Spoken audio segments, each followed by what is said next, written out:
Hello friends. इस video में हम लोग बात करेंगे केवीएस और एनवीएस में कि जो टीयर टू का जो रिज़ल्ट है वो पेंडिंग है, और सिमिलरली ईएमआरएस का भी रिज़ल्ट अभी डिक्लेयर नहीं हुआ है।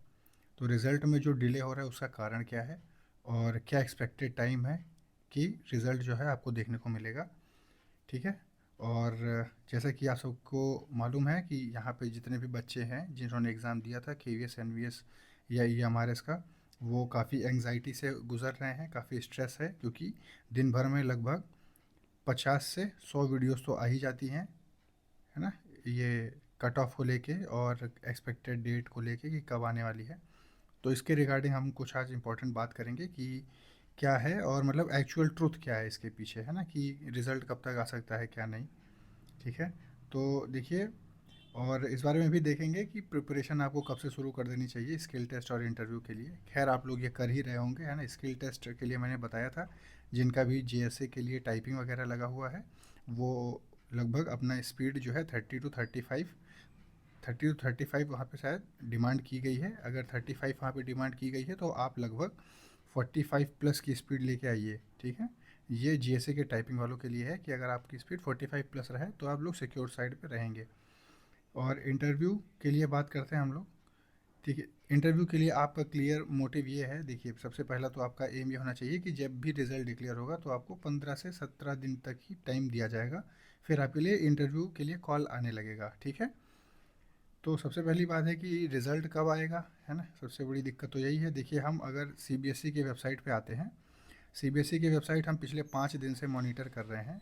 जब रिफ़्रेश करने पर भी देखिए सिर्फ एक ही चीज़ आती है, और ये extension of last date for the submission of application nominations for engagement. ठीक है ये, और verification of issues observe and reevaluation of class 12 guidance. ठीक है। तो क्लास 12 का जो पेपर था उसका वेरिफिकेशन इशू आया था। ठीक है। और उसके बाद मतलब एक्सटेंशन ऑफ लास्ट डेट, ठीक है, submission of application for engage principal as director. ठीक है। फिर बाकी प्रिंसिपल और डायरेक्टर से संबंधित उनकी न्यूज़ आ रही थी। तो अब इसमें देखिए जब काफ़ी नीचे हम गए तो जो पहले, देखिए अभी तो क्लास 12 की स्कैंड कॉपीज़ वाला ही चल रहा था, लेकिन अभी अगर आप नीचे आएंगे तो डायरेक्ट रिक्रूटमेंट में, है ना, ये कोटा वाला अभी जो है रिज़ल्ट इन लोगों का चल रहा है। ठीक है। Click here to DRQ 2026 result. तो ये जो DRQ वाला मामला है ये अभी इसको किया जा रहा है कंप्लीट। ठीक है। और देखिए इसको हम ओपन कर रहे हैं, देखिए क्या खुलेगा। अब इसमें तो जो कैंडिडेट दिए होंगे एग्ज़ाम उनको, मतलब उनके लिए आ रहा है। ठीक है। तो ये वाला तो नहीं होगा। चलिए फिर, मतलब ये उनके लिए जिन्होंने एग्ज़ाम दिया था। ठीक। अब देखिए, अब इसमें अगर आप और नीचे आएंगे तो डायरेक्ट रिक्रूटमेंट कोटा के बाद देखिए पब्लिक नोटिस, फिर यहाँ पे नीचे आपको केवीएस और एनवीएस का भी दिखाई देगा। वो कहाँ है हम उसको दिखाते हैं आपको। ठीक है। Press release, class 10 dissemination admission, ये सारी चीज़ें हैं। फिर ये देखिए admit card for tier two KVS NVS recruitment drive. ठीक है। तो ये यहाँ पे देखिए आपको देखने को मिलेगा ये वाला पार्ट। तो अब यहाँ पे आप अपना ये भी देख सकते हैं कि number of candidates registered, appeared, shortlisted, कितने लोग रजिस्टर हुए थे, कितने अपीयर हुए, कितने शॉर्टलिस्ट किए गए। मतलब आप अगर ये डिटेल देखना चाहें, खैर आप लोगों ने देखा होगा, नहीं देखा होगा तो आप फिर से देख लीजिए कि ये जो कैंडिडेट थे इतने लोगों ने रजिस्टर किया था अपने एग्ज़ामिनेशन को लेके। ठीक है। ये है। तो ये आप सीबीएसई की वेबसाइट पे जाके आप डिटेल अपना निकाल सकते हैं। ठीक है। अब बाकी दूसरी चीज़ें देख लीजिए, रजिस्टर्ड थे, अभी ये अपीयर्ड हैं, कितने अपीयर हुए थे एग्ज़ाम में। ये उनकी लिस्ट है जिन जिन लोग जितने लोग रजिस्टर करने के बाद जो अपीयर हुए थे। ठीक है। ये हुआ। और अब तीसरी चीज़ देख लीजिए, shortlist candidate for tier two. तो टीयर टू के लिए कितने कैंडिडेट को शॉर्ट लिस्ट किया गया था, ये उनकी लिस्ट है। तो टीयर टू जितने बच्चे शॉर्टलिस्ट हुए थे ये है। लेकिन हाँ, अब टीयर टू के शॉर्टलिस्ट का ये है, लेकिन इसमें कितने अपीयर हुए टीयर टू में इसका कोई नोटिस नहीं है। ठीक है। तो अब देखिए पहले डायरेक्ट रिक्रूटमेंट कोटा वाला जो डीआरक्यू वाला मैंने आपको दिखाया, पहले पहले उसका सारा प्रोसीजर कंप्लीट होगा, उनकी पोस्टिंग हो जाएगी। ठीक है। ये डायरेक्ट रिक्रूटमेंट कोटा एग्जामिनेशन वाला। ठीक है। इसके बाद जो है अपना चलेगा, मतलब केवीएस एनवीएस और ईएमआरएस का। ठीक है। देख लीजिए तो अब सीबीएसई का क्लास 12 गाइडेंस वाला हो गया, री इवैल्यूएशन हो गया। अच्छा, इसमें भी इन्होंने मेंशन किया था कि लगभग 86% लोगों का, मतलब 87% लोगों का इवैल्यूएशन हुआ है क्लास 12 वाला। ठीक है, तो अभी जो बाकी 13% बच रहे हैं अभी उनका किया जाएगा। ठीक है, तो वो जो 13% कंप्लीट हो जाएगा, पूरा अपडेट कर देंगे ये, फिर आगे केवीएस और एनवीएस का रिजल्ट आएगा। ठीक है, तो ये बात आप समझ लीजिए, हो सकता है समय अभी और लग जाए।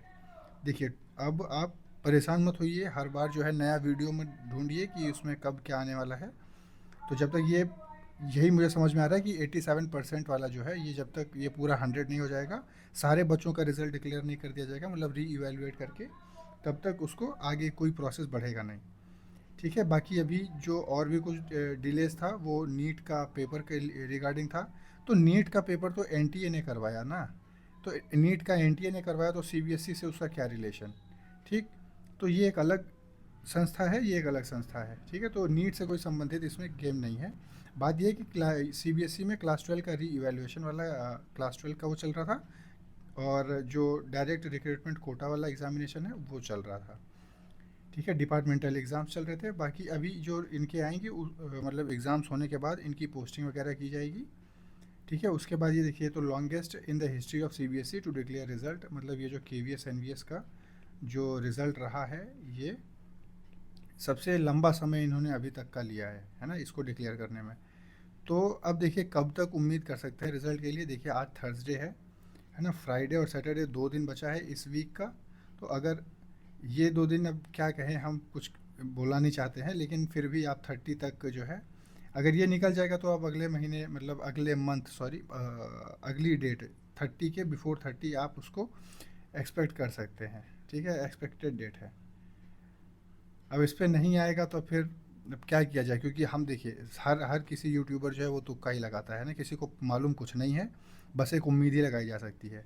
तो अब उम्मीद ये इसलिए कह रहे हैं हम इतना 30 तक, क्योंकि इसमें जो 87% जो इन्होंने कंप्लीट कराया है, और वो 13% जल्दी ही कंप्लीट हो जाएगा, मतलब हमको लगता है 5-6 दिन में वो कर ले जाएंगे, और वो 30 को, आपको 30 तक हो सकता है, पॉसिबिलिटी है कि रिज़ल्ट देखने को मिल जाए।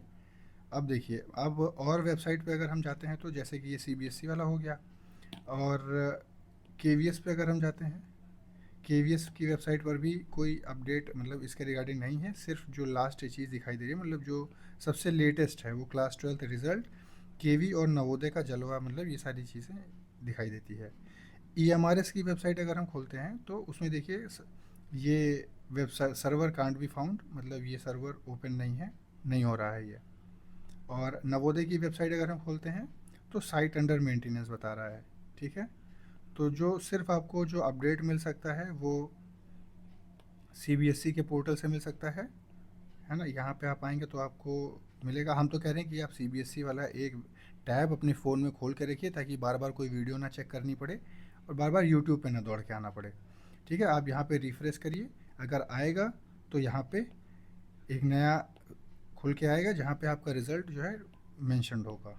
ठीक है, ये रहा। और केंद्रीय विद्यालय का तो दिखाया मैंने आपको। तो सिर्फ आपको अपडेट 2 वेबसाइट से मिल सकती है, सीबीएसई से और ये केवीएस एनवीएस वाले वेबसाइट से। ठीक है, तो आप जो अपना, अब देखिए गर्मी भी बहुत है, तो जिनकी पढ़ाई हो रही है वो लोग पढ़ाई करते रहें, और जिनका पढ़ाई स्टॉप है, चलिए ठीक है, उनके लिए थोड़ा सा बेनिफिट है कि भाई गर्मी में पढ़ाई भी नहीं हो पा रही है और समय भी मिल रहा है। ठीक है, लेकिन पढ़ाई धीरे धीरे करते रहिए।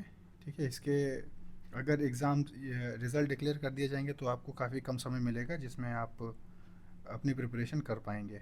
ठीक है, फिर भी एक उम्मीद बनाए रखिए कि आपको 30 तक जो है रिज़ल्ट देखने को मिल जाएगा। ठीक है, बाकी अगर नहीं आता है तो हमें माफ़ करिएगा, क्योंकि देखिए हम कोई इंसाइडर हैं नहीं, एक उम्मीद एक्सपेक्टेशन ही लगा सकते हैं। ठीक है, तो हम चाहते हैं कि रिज़ल्ट आए, और जितने भी लोग ये वीडियो देख रहे हैं उन सबका रिज़ल्ट पॉजिटिव आए। ठीक है, उन वो लोग काफ़ी स्ट्रेस में है, काफ़ी इंतज़ार में है। ठीक है, सबका वो सिलेक्शन हो, जल्दी से जल्दी गवर्नमेंट जॉब लगे। ठीक है, ऑल द बेस्ट। और जो भी आपका ओपिनियन है, जो भी आपके थॉट्स हैं, उसको कमेंट सेक्शन में ज़रूर मेंशन करिए। ठीक है, thank you very much for watching this video.